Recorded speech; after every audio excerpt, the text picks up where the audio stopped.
I pulled a little bit of discussion about Ellsworth Toohey, who's effectively the villain of the Fountainhead, because one of the things that comes up also a lot in Ayn Rand is that to be selfless is a vice and not a virtue. To be altruistic is used as a pejorative constantly in Ayn Rand's literature. Which is weird if you're talking about objectivity, because just a few months ago I actually did that. I mean, you know, if you're the scientific type who's into evolution, a few months ago I did a show about altruism where I talked a lot about game theory and demonstrated that yes, in fact, altruistic behavior is something that naturally arises out of competitive drive to propagate the species. And you can go back and listen to that in the archive if you're interested. But anyway, because it's so awful to be altruistic in the Ayn Rand universe, here's a description of Ellsworth Toohey from something that's linked on the blog. This guy writes, "The one bad lapse in the long speech in which Ellsworth Toohey lays bare his own motives." This is where he's doing his mwahaha, I'm really a villain all along.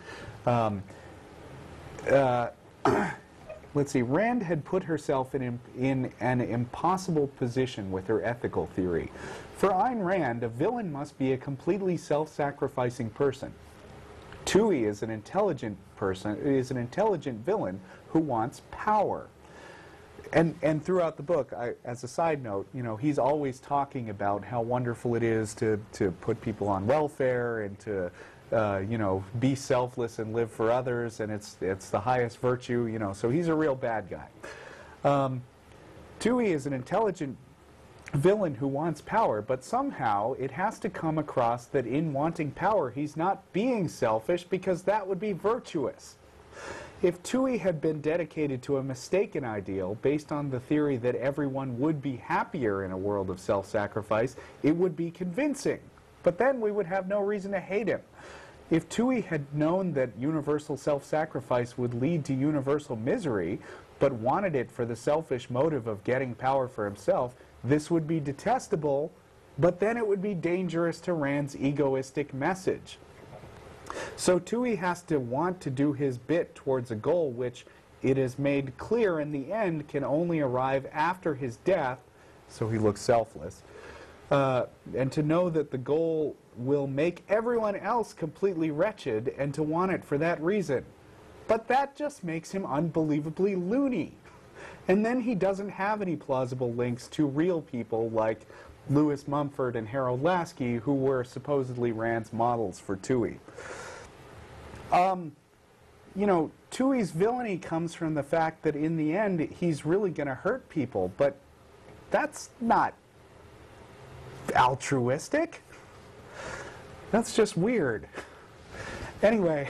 Well, this thing, here's where I start to see like internal conflicts with this, this idea that comes out, perhaps not explicitly in opposition to altruism, but certainly implicitly in opposition to it, and yet advocates self-interest in seeking personal happiness. Right. If in fact you were to look at more of a what's best for me worldview, then I don't think we'd have people teaching. Right. Because you've gained some knowledge, and why would you then accept substandard pay and conditions to teach when you could use that knowledge in order to earn? And especially if you have specialized knowledge. This philosophy seems to promote the idea of specialized knowledge to help each individual rather than community knowledge that would help the society as a whole and thereby help each individual. Right. In fact, from what I've gathered from a lot of reading Rand's books, a big characteristic of evil people in the Rand universe is that they do something without a profit motive. Well, the kind of contradiction that I was actually getting to was, yet Ayn herself, I don't know why I keep calling her Anne, I know it's Ayn, I'm sure we'll get somebody to call me stupid for it. Ayn herself is doing that. Yes, okay, she wrote a book and she made money for it, but there's no guarantee that she's going to get profits from it. she is teaching people her particular philosophy. And if it is somehow okay for her to do that, or for someone to teach and make some profit rather than use that knowledge and make more profit, if their personal happiness, if they derive happiness from teaching, if they derive happiness from sharing this information, then one can also derive happiness from truly altruistic acts. And therefore, if I'm working towards my own self-interest that includes my happiness, then altruism can't be written off as a bad thing. Yeah, I mean, in fact, I believe that actually doing something selfless or seemingly selfless can give you enough pleasure without an actual profit motive. I mean, I'm basically a hedonist, I guess I would have to say. I mean, I believe that ultimately every one of us does stuff because we feel that we will be happier for having done it. Well, in general, I think that's. I think you're going to find exceptions to everything else. Okay. There are times when I have done something that I'd rather not do, that I wasn't particularly happy about doing, that I wasn't even convinced I'd get any kind of long-term returns out of, in order to help someone else out. Maybe it made me feel good at the time, maybe it didn't. But you wanted that person to be happy. That's kind of my point.